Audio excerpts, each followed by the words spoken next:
Quelle est la volonté de Dieu? Ce qui est bon, agréable et parfait. L'enfant de Dieu aujourd'hui doit se demander, est-ce que ce que je fais est bon pour Dieu?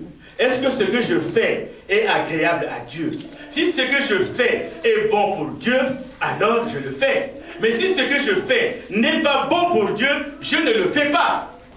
Nous allons dans Éphésiens 5. La Bible nous dit quoi? Éphésiens 5, versets 10 à 11. La Bible nous dit, Éphésiens 5, versets 10 à 11. Examinez ce qui est agréable au Seigneur et ne prenez point part aux œuvres infructueuses des ténèbres, mais plutôt condamnez-les. Ne prends pas part à quelque chose qui détruit Dieu. Ne prends pas part à quelque chose qui n'est pas agréable à Dieu. Tu dois condamner cela. Amen. Tu dois le condamner. C'est ce que la parole nous dit. Qu'est-ce qui est agréable à Dieu? Est-ce que servir Dieu ou ne pas le servir? Je crois que nous devons le servir. Qu'est-ce qui est agréable à Dieu? Aimer mon frère ou ne pas l'aimer? Je crois qu'il faut l'aimer. Qu'est-ce qui est agréable à Dieu? Compatir aux difficultés de mon frère ou ne pas compatir? Je crois qu'il faut compatir. Ton frère est en difficulté. Tu le regardes. Tu ne fais rien alors que tu as la possibilité de l'aider. C'est cela que nous dit la Bible. Nous devons avoir une intelligence renouvelée. Nous devons avoir une intelligence renouvelée. Et bien aimé, cette transformation en nous est une transformation réelle. Et nous devons maintenir cette transformation en écoutant la parole de Dieu. Puisque la parole nous dit, la foi vient de ce qu'on entend, et ce qu'on entend vient de la parole de Dieu. Si vous n'écoutez pas la parole de Dieu, votre foi va s'émousser. Vous n'aurez plus la foi. Vous parlerez de vos passés. C'est cela qui est important. Et surtout, ne soyons pas de faux chrétiens. Surtout, ne soyons pas de faux chrétiens. Surtout, ne soyons pas de faux ouvriers. Parce que les faux ouvriers de Dieu se déguisent en Christ. Parce que les ministres de Satan se déguisent en ministres de justice. Ce n'est pas de moi, bien-aimé. Allons dans 2 Corinthiens. 2 Corinthiens 11. 2 Corinthiens 11. 2 Corinthiens 11. On va le lire. Ce que je dis vient de Dieu. 2 Corinthiens chapitre 11. Il ne faut pas que nous soyons des faux chrétiens, que nous soyons des faux ouvriers de Dieu. 2 Corinthiens chapitre 11, verset 13-15. Je lis la parole de Dieu.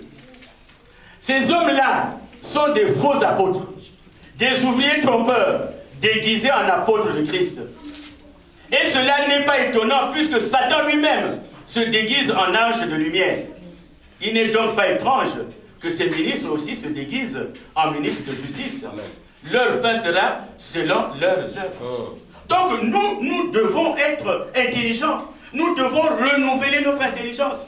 Nous ne devons pas vivre dans un présent qui est plein de convoitises. Nous ne devons pas vivre parce qu'on dit nous vivons dans un monde, mais nous ne sommes pas de ce monde. Il y a des choses. Parce que dans le monde, quand on n'a rien, on se trouve 2, 3. Et on fait quoi? On va dévaliser une bijouterie. Vous voyez ça à la télé. Quand nous manquons de l'argent, on est 2, 3 encore. Bon, moi, je suis capable encore de tenir un fusil. Alors, je crois qu'il y avait une case où il y avait même un vieux de 70 ans, 70 ou 75 ans, qui était dans une case, dans un vol. Mais nous, enfants de Dieu, nous devons renouveler notre intelligence. Alors, bien aimé, je veux pouvoir terminer. Tout simplement, donc ce que nous retenons de cela, c'est que Christ nous apprend là à renouveler notre intelligence. Et notre intelligence ne passe que par l'amour. En tout cas, nous prendrons la Bible du premier livre qui s'appelle Genèse, qui est le livre de la création, jusqu'à Apocalypse, qui est le livre de la révélation de Jésus-Christ. Tout au long de la parole de Dieu, Dieu ne parle que d'amour. Il ne parle que d'amour. C'est en renouvelant notre vie. C'est en nous aimant. Tu vois ton frère qui souffre.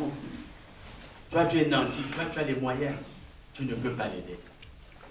Non. Tu vois ta soeur qui souffre. Même parfois quand nous venons à l'église, ton frère n'a pas un moyen de déplacement, mais toi, tu en as un. Mais s'il ne t'appelle pas parce qu'il est réservé, parce que ce n'est pas évident d'avoir le courage d'appeler un frère moi je ne sais pas comment aller à l'église, si tu peux venir, si je peux venir avec toi.